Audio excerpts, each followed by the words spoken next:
오늘 영적 지도의 두 번째 제자의 정체성에 대해서 함께 말씀을 나누기 원합니다.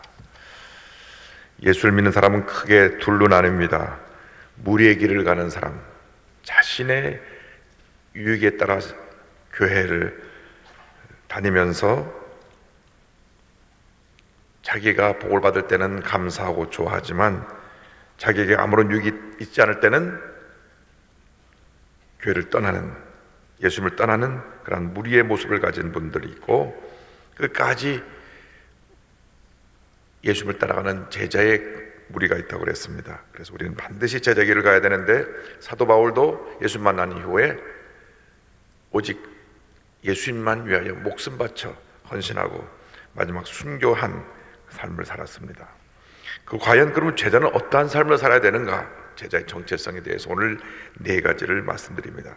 첫째가 십자가에서 죽는 삶을 사는 것입니다. 한번 따라해주세요. 십자가에서 죽는 삶.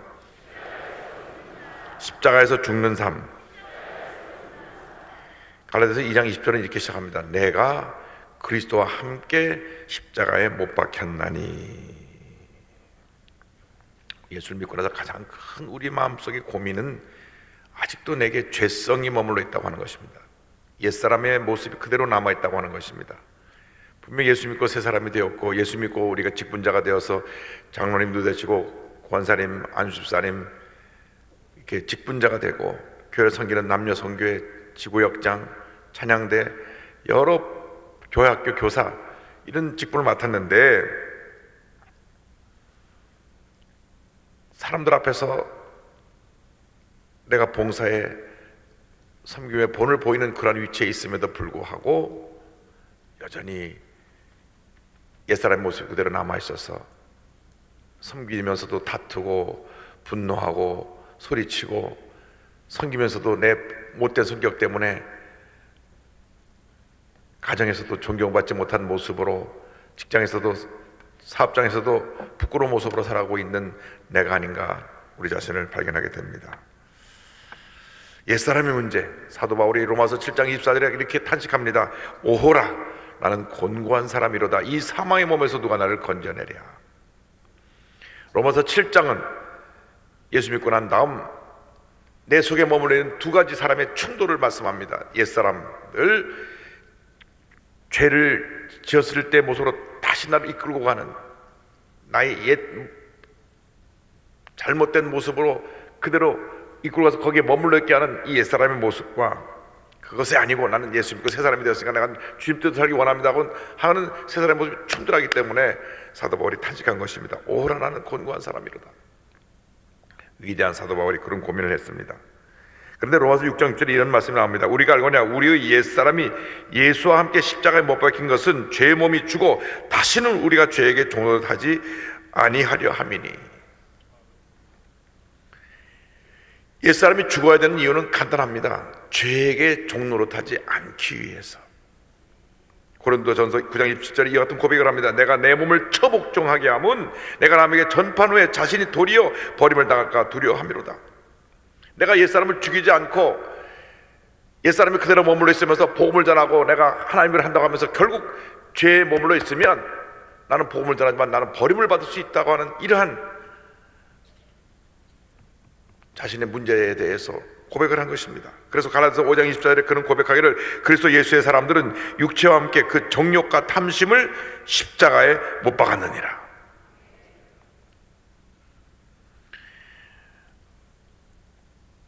성질이 사납다는 얘기를 듣습니다. 성질이 사납다. 제가 오늘 아침에 성경 읽다 보니까 말세에 세상 사람들의 모습 특징 중에 하나가 싸나워진다. 좀 더 세게 말하면 싸나워지는 겁니다. 싸나워지는 거예요. 여러분, 말세의 모습입니다. 이것은 일반 세상 사람들이 모두가 가는 길의 모습을 말하고 있는 겁니다. 사나워지는 것, 사나워지는 것, 성질이 아주 고약한 것, 사나워지는 것, 이것은 마지막 때에 타락한 사람들의 모습이지 우리의 모습이 아닙니다. 말세가 되면 사나워진다고 말을 했어요. 그런데 우리가 그 사나운 성격을 아직도 가지고 있으면 우리는 말세에 타락한 사람들의 모습을 그대로 지니고 있는 겁니다. 예수님 말씀하시기를 나는 마음이 온유하고 겸손하니 나의 멍에를 메고 내게 배우라. 이유야를 막론하고 사나운 성질은, 모난 성격은 옛사람의 모습이고 하나님이 가장 싫어하는 것 중에 하나입니다. 성격이 모관하고 사납다 보니까 감정이 격분하게 되고 죄를 짓게 되는 겁니다.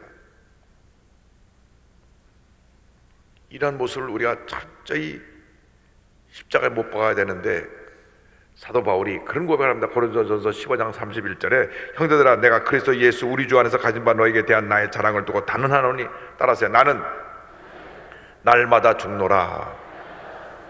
날마다 죽노라. 우리 신앙은 죽어야 삽니다. 죽어야 살아요. 살아있기 때문에 분노하는 겁니다. 죽은 사람이 화낼 일이 뭐가 있습니까? 죽은 사람의 성질이 쌓아놓을 필요가 뭐가 있습니까? 죽은 사람이 미워할 필요가 뭐가 있습니까? 죽은 사람이 누가 뭘 한다고 속상할 필요가 뭐가 있습니까? 죽은 사람이 남이 이런다 저런다 신경 쓸 이유가 뭐가 있습니까? 죽었는데.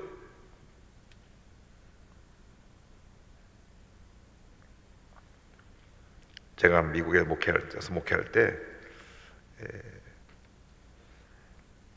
세상을 일찍 떠난 분 영안실에 가서 가족들과 함께 기도해 드린 적이 있습니다. 그런데 손을 얹고 기도하는데 손이 얼음장이더라고요. 얼음장. 36도가 0도가 되니까 얼음장이 되죠. 그렇게 찬 손을 처음 봤어요. 손을 얹지 말고 기도할 걸 괜히 손 얹고 기도했구나. 죽고 난 다음에는 모든 것이 다 끝나는 겁니다. 분노도, 미움도, 원망도, 슬픔도, 섭섭함도, 상처도, 외로움도, 고통도 다 사라지는 것입니다. 진짜 성숙한 신앙은 죽는 신앙입니다. 따라서 나는 아무것도 아닙니다. 죽는 신앙의 출발점입니다. 나는 아무것도 아닙니다. 죽어지면 편해요. 막 고소고발하고 물고 뜯고 그냥 흔들고 어떡하든지 넘어뜨리려고. 근데 죽고 나면 편한 거예요. 왜? 죽었으니까. 고소고발하든 물고 뜯든 욕을 하든 뭐라 하든 주님만 영광받으시기 원합니다. 그래서 우리는 날마다 죽는 경험을 해야 됩니다. 죽는 경험. 뭐가 죽네? 옛사람. 죄에 익숙하고 분노하고 시기하고 질투하고 사납고 다투고 용서하지 못하고 상처를 주고 상처받은 이 옛사람이 죽어야 되는 거예요. 그런데 이게 죽는 것 같아 또 살아나거든. 또 죽고 또 죽고 또 죽고 또 죽고 우리는 일생 동안 죽어야 합니다. 그러면 로마서 8장 2절에 축복이 옵니다. 이는 그리스도 예수 안에 있는 생명의 성령의 법이 죄와 사망의 법에서 너를 해방하였습니다.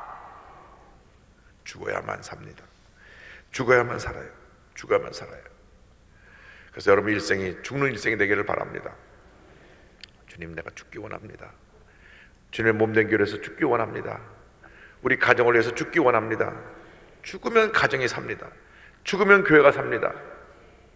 교회는 살아있는 사람 때문에 문제가 생기지 죽은 사람 때문에 문제가 생기지 않습니다.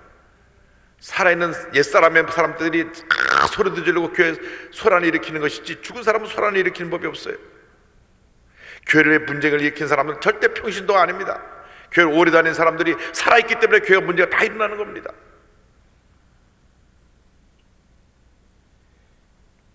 제가 존경하는 소망교회 김질천 목사님 얼마 전에 뵙고 식사 나누는데 참 목회하시는 동안에 78번을 고소를 당하셨대요. 고소를. 목사님 끌어내리느라고 고소를 당하고. 한 번은 폭행을 당해가지고 병원에 2주 동안 입원해 계시고.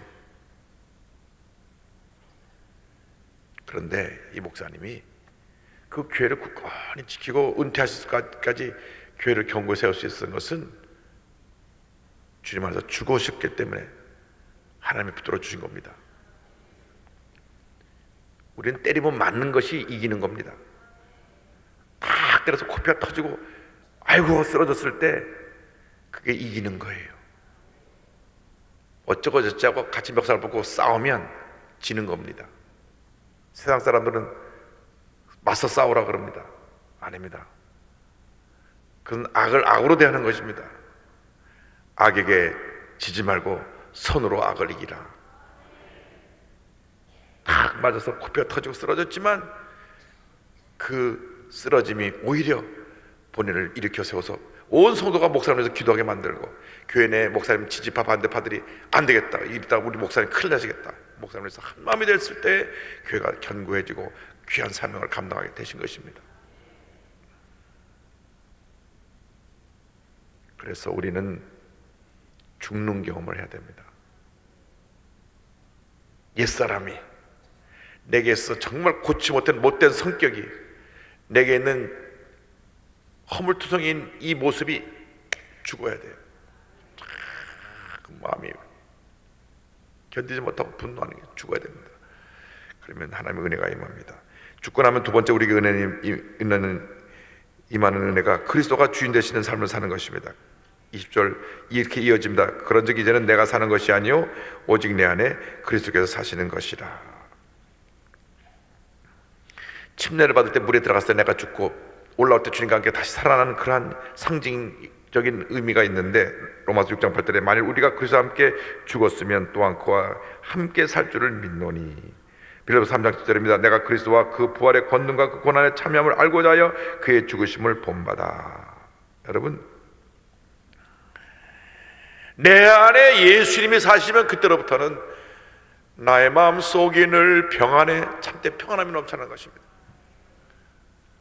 아무리 힘들고 어렵고 고통스러운 일이 다가와도 주님이 함께 하시니까 악한 죄 파도가 많으나 마음이 늘 평안해. 할렐루야. 베드로전서 5장 7절 말씀을 기억합니다. 너희 염려를 다 주께 맡기라. 이는 그가 너희를 돌보심이라. 예수님이 내 마음의 주인이 되시면, 예수님이 내 안에 주인으로 내 삶을 다스리고 계시면 그때로부터 염려도 근심도 걱정도 고통도 고통도 사라지고 마음의 주임 평안함이 넘쳐나는 것입니다. 그래서 빌립보서 4장 6절 7절은 말씀합니다. 아무것도 염려하지 말고 염려할 시간에 다만 모든 일에 기도와 간구로 너희 구할 것을 감사함으로 하나님께 아뢰라. 그래야 모든 지각이 뛰어난 하나님의 평강이 그리스도 예수 안에서 너희 마음과 생각을 지키시리라. 염려하지 말아라. 왜? 예수님이 나의 삶의 주인이 되셨기 때문에. 그래서 우리가 기도할 때마다 주님 내 모습 아시죠? 내 어려운 거 아시죠? 주님 날 불쌍히 여겨 주시옵소서. 나를 붙들어 주시고 은혜 내려 주옵소서. 주님 나를 이 모든 고통에서 벗어나게 하시고 주님의 주신 은혜로 승리하게 하여 주옵소서. 내가 내 삶의 주인이 되어서 사는 동안에는 늘 고통과 괴로움과 슬픔과 아픔과 상처가 있지만, 옛사람이 내가 죽고 예수님이 내 삶의 주인이 되시면 마음의 평안과 기쁨과 자유함이 임하게 되는 것입니다. 늘 주님이 주인 되시는 삶을 사시기를 바랍니다. 셋째로 우리의 삶은 그리스도의 사랑이 우리를 감동케 하는 삶을 살아야 합니다. 20절 이렇게 이어집니다. 이제 내가 육체 가운데 사는 것은 나를 사랑하사 나를 위하여 자기 자신을 버리신, 이렇게 성경은 말씀합니다. 육체 가운데 사는 것, 그 가운데, 그 삶 가운데 가장 큰 축복은 예수님이 나를 위해서 십자가에서 몸부려 피 흘려 돌아가셨다고 하는 것입니다. 내가 그 사랑 가운데 삽니다. 내가 육체 가운데 사는 것은 나를 사랑하사 나를 위하여 자기 자신을 버리신 하나님의 아들을 믿는 믿음 안에 사는 것인데, 그 사랑에 감동되어 삽니다. 한 죄 많은 여인이 옥합을 깨뜨리고 예수님의 발에 향유를 부었습니다. 성경을 보면 공생의 초기 옥합을 깨뜨리는 장면과 공생의 마지막 고난중간에 옥합을 깨뜨리는 장면 둘이 나옵니다. 하나는 죄 많은 여인이고 하나는 베다니 마리아입니다. 우리 찬송에 막달라 마리아라고 되어 있는데, 우리 찬송은 정확한 표현이 아닙니다. 막달라 마리아로 추측은 할 수 있지만, 죄 많은 여인이 옥합을 깨뜨려서 예수님께 발을 본 장면과 베다니 마리아가 본 장면이 둘이 나오는데, 누가복음 7장 40절 이 말씀합니다. 내가 내게 말하노니 그의 많은 죄가 사하여졌도다. 이는 그의 사랑함이 많음이라. 사함을 받은 일이 적은 자는 적게 사랑하느니라. 너무너무 죄 가운데 살다가 예수님 만나서 모든 죄를 다 사함받았어. 너무 감사했어. 내 모든 주님께 바치니까. 나 같은 죄인이, 나 같은 죄인. 그래서 자기 가진 것 전부를 깨트려 옥합에다 주님께 부은 것입니다. 안혜숙 여사의 죽으면 죽으리다라고 하는 책에 보면 감옥 안에서 선화라고 하는 기생을 만납니다. 평양의 아주 유명한 기생입니다. 미모에 노래도 잘 부르고 많은 돈 많은 사람들이, 권력자들이 그 기생을 좋아했습니다. 그러다가 문제가 돼서 감옥에 붙잡혀 들어왔습니다. 성질이 싸나웠습니다. 누구도 그를 건드리지 못했습니다. 내가 누굴 잡고 날 이렇게 함부로 다루냐고 감옥에서 오려 고래고래 소리를 질렀습니다. 안혜숙 여사가 그를 전도합니다. 계속 전도합니다. 감옥에서 하루 이틀 지나면서 자기 희망이 사라진 것을 알고 낙심한 그 선화에게 계속 주의 복음을 전할 때 은혜가 임했습니다. 대동통하고 울니다. 자기의 많은 죄가 예수님의 보혈로 덮어져 사함받은 것을 알고 그 은혜에 넘어가면서 울고 또 울고 울고 또 웁니다. 노래를 잘 부른다 그랬잖아요. 안혜숙 여사가 찬송을 가르쳐줍니다. 저는 본 곳을 향하여 날마다 나아갑니다. 그럼 찬송을 부르는데 그 찬송이 얼마나 감동적인지, 죄사함 받고 나서 부르는 그 찬송이 온 감옥 안에 있는 죄수들에게 큰 감동을 주었습니다. 그래서 선화가 먼저 이제 감옥에서 나오게 됐습니다. 그리고 선화의 소식은 잊어버렸습니다. 선화가 감옥에서 나가면서 선생님, 제가 이제는 남은 여생 하나님 영광에서 소외된 자들을 돌보며 살겠습니다 하고 나갔습니다. 안혜숙 여사가 감옥에서 풀려가 나온 다음 간증 집회를 다니는데 어느 날 어느 시골에서 예배 설교 마치고 간증 마치고 나오는데 어리까뭐 잡잡하게 탄 웬 아주머니가 와서 손을 꼭 붙잡더니 선생님 저 알아보시겠어요? 처음엔 몰라봤답니다. 누구시죠? 저 선화예요. 그렇게 평양에서 유명한 기생으로 그렇게 권력자들이 줄을 섰던 그 여인이 예수 믿고 변화가 되어서 주님 사랑에 너무 감사해서 시골로 내려가서 시골 아이들 돌보면서 걔들에게 성경을 가르치고 말씀을 가르치는 그러한 선생님이 되어 있더라는 겁니다.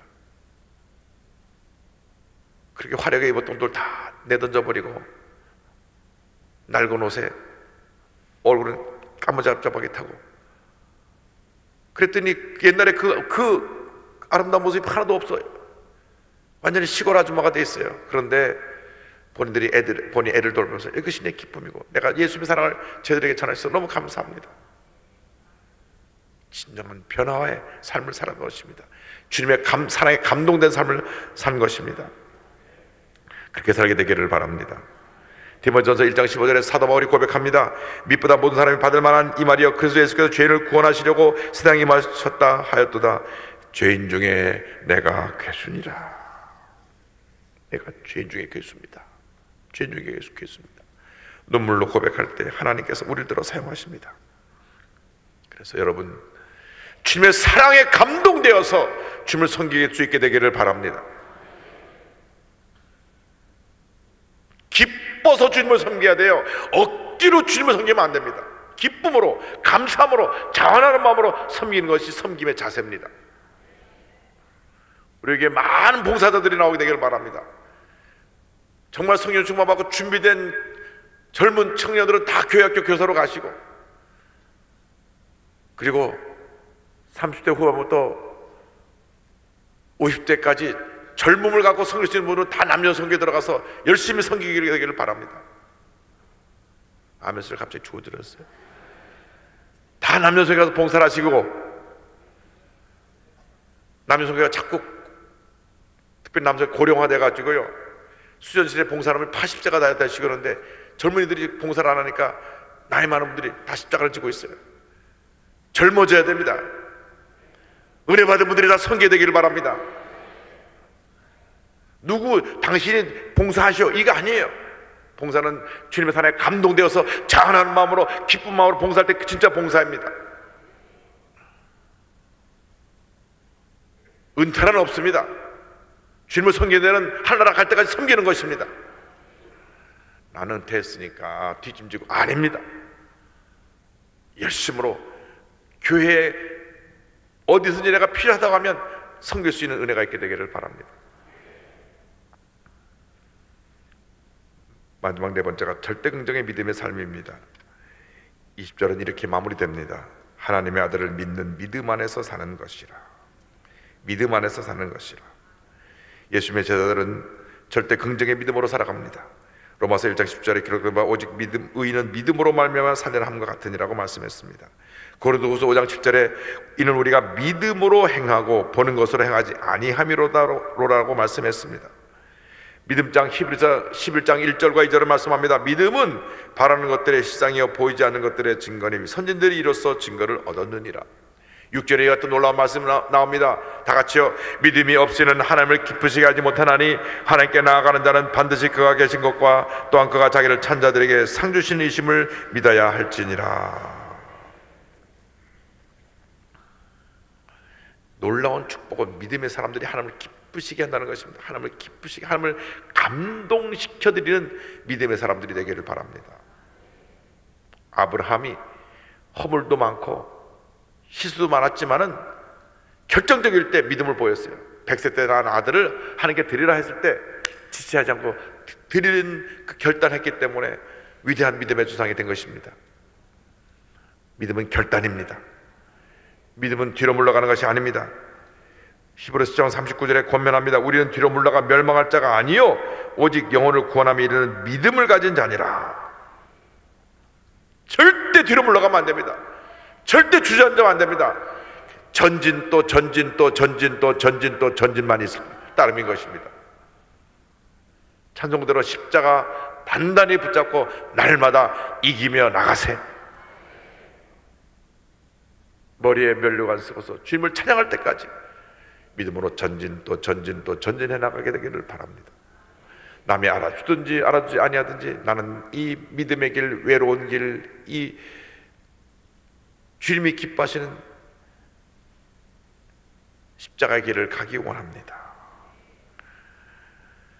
눈물의 골짜기도 지나가고 질병의 골짜기도 지나가고 사망의 은총한 골짜기도 지나가지만 결국 로마서 8장 28절대로 우리가 알거니와 하나님을 사랑하는 자 곧 그의 뜻대로 부르심을 입은 자들에게는 모든 것이 합력하여 선을 이루느니라. 이 은혜가 임하게 될 것입니다. 지금 당장 내게 어려운 일이 있고 손해보는 일이 있고 상처받는 일이 있어도 낙심하지 마십시오. 절대로 주저앉지 마십시오. 정말 죽고 싶을 정도로 심장이 터질 것 같은 고통을 당해도 이겨내시기 바랍니다. 오죽하면 죽으려고 하겠는가. 저는 그분들의 마음을 100번 이해합니다. 미국에서 목회할 때 그런 상담 많이 받아봤습니다.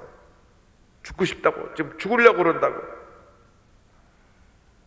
오죽하면 젊은 사람이 죽음을 선택하려고 하겠습니까? 그때 그의 안타까운 본인의 이야기를 다 듣고 난 다음 마지막으로 제가 권면한 것은 그것입니다. 절대 죽지 마세요. 예수님이 당신을 너무 사랑하시고 예수님이 당신을 위해서 십자가에 죽으셨습니다. 예수님 십자가 붙잡고 다시 일어나세요. 죽고자 하는 마음으로 다시 사세요. 죽을 결심했으면 못 이겨낼 것이 없습니다. 다 이겨낼 수 있으니까 예수님 십자가 붙잡고 일어나세요. 여러분들이 일생 살아가면서 어떤 어려움이 다가와도 십자가 붙잡고 일어나 승리하는 삶을 사는 주님의 귀한 일꾼들이 다 되시기를 주님의 이름으로 축원합니다.